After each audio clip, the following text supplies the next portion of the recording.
चोली पचौपाल सारी पसदैया फेंक छो छौरी गे तोरा ला रुपैया।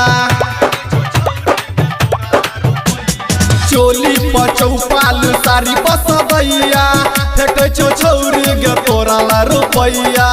अना बोला बहियो कात में लेबे तले छौरी हाथ में नहीं तो धरा देबो दांत में गई।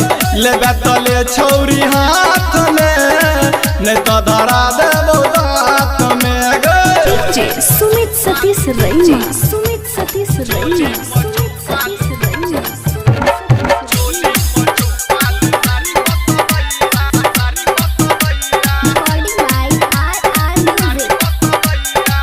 उमर छौका के छौरी करैला नाच गे एको बेरी ने हम लेब देबो सस गे।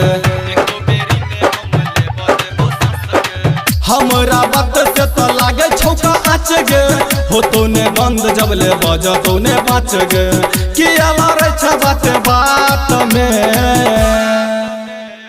लेबे तले छौरी हाथ में नहीं तो धरा देबो दांत में गई। लेबे तले छौरी हाथ में नहीं तो धरा देबो दांत में गई। सुमित सतीश रैना, सुमित सतीश रैना, सुमित सतीश रैना।